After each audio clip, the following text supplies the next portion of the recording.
प्रधानमंत्री नरेंद्र मोदी और चीन के राष्ट्रपति शी जिनपिंग के बीच जल्द ही मुलाकात हो सकती है।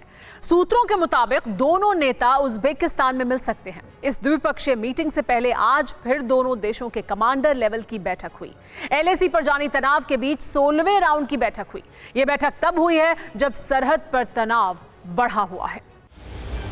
जब सरहद पर बेहिसाब तनाव बना हुआ है, जब लाइन ऑफ एक्चुअल कंट्रोल के पास चीन की चमगादड़खोर आर्मी बारूद बरसा रही है। धोखेबाज ड्रैगन वॉर एक्सरसाइज कर रहा है। युद्धाभ्यास के दौरान अंबर में फाइटर जेट्स फड़फड़ा रहे हैं। जब भारतीय शूरवीरों की फौज चीन की किसी भी चाल की धज्जियां उड़ाने के लिए तैयार है, तब दोनों देशों के कमांडर बातचीत के जरिए समस्याओं के समाधान को बैठे। हिंद और चीन के अफसरों की 16वें दौर की मीटिंग हुई। सरहद से सैनिकों को हटाने पर चर्चा हुई।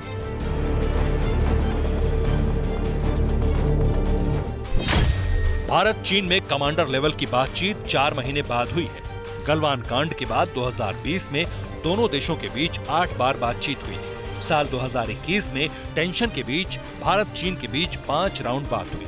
इस साल अब तक भारत चीन के बीच 3 राउंड बातचीत हो चुकी है। विशेषज्ञों की माने तो 16वें दौर की बातचीत में देरी की वजह कई विवादित जगहों से सेना हटाने को लेकर तकरार थी। आखिरकार फिर से दोनों देशों के अफसर टेबल पर बैठे, फिर से विवाद खत्म करने पर बातचीत हुई। लाइन ऑफ एक्चुअल कंट्रोल के पास कहां-कहां विवाद है ये आपको बताएंगे, लेकिन उससे पहले जान लीजिए कि एलएसी पर चीन किस तरह चक्रव्यूह रच रहा है। लेह के जिस चुशूल में दोनों देशों के कमांडर लेवल की बैठक हुई, वहीं के काउंसलर कोनचोक स्टेजिन ने ड्रैगन की एक साजिश की परत उधेड़ दी। उन्होंने बताया कि हॉट स्प्रिंग से लेकर चुमूर तक चाइनीज टावर लगे।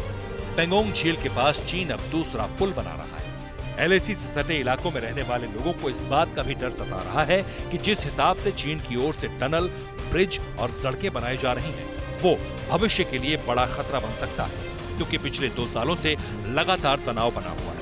दोनों देशों की फौज सरहद पर डटी हुई है। आइए जल्दी से आपको बताते हैं कि एलएसी पर तनाव कैसे बढ़ा। 5 मई 2020 को पहली बार तनाव पैदा हुआ एलएसी पर। आज से करीब 2 साल पहले दोनों देशों के सैनिकों के बीच पेंगोंग इलाके में एक हिंसक झड़प होती है और घटना के बाद दोनों ओर से सरहद पर तैनाती बढ़ा दी जाती है। इस बीच कई दौर की राजनयिक और सैन्य वार्ता होती है। इस झड़प को लेकर पेंगोंग के उत्तरी और दक्षिणी किनारों से सेना हटाने पर सहमति बनती है। गोगरा इलाके से सैनिकों की वापसी की प्रक्रिया भी पूरी की गई, लेकिन एलएसी पर अब भी दोनों पक्षों के करीब 50 हजार सैनिक तैनात हैं। और अब जरा समझिए कि इस वक्त लाइन ऑफ एक्चुअल कंट्रोल पर विवाद की जड़ कहां ड्रैगन साजिश रच रहा है। भारत चीन में हॉट स्प्रिंग, डेपसोंग और डेमचोक में टकराव पर बड़ा विवाद। 15वीं कमांडर लेवल की बैठक में हॉट स्प्रिंग से विवाद सुलझने की उम्मीद थी, क्योंकि इससे चीन को कोई बढ़त नहीं मिली। हॉट स्प्रिंग पर भी सहमति बनने की खबरें आई, लेकिन डेपसोंग और डेमचोक पर कोई बात नहीं बन सकी। अप्रैल-मई 2020 में पूर्वी लद्दाख में घुसपैठ से चीन को रणनीतिक, आर्थिक और राजनीतिक रूप से कोई फायदा नहीं हुआ। सच्चाई यह है कि चीन को उसी के अंदाज में जवाब देने के लिए भारत ने भी जबरदस्त तैयारी की है। भारत ने भी बॉर्डर के इलाकों में इंफ्रास्ट्रक्चर मजबूत किया। भारत ने लद्दाख ही नहीं बल्कि अरुणाचल प्रदेश समेत दूसरे इलाकों तक लॉजिस्टिक सप्लाई के लिए कई टनल्स बनाए। दूसरी तरफ हिंदुस्तानी जवान भी मोर्चे पर डटे हुए। ये वजह है कि फिर से चीनी कमांडर लौटकर टेबल पर बैठने के लिए मजबूर हुए हैं। Bureau report, TV9 Bharatvarsh.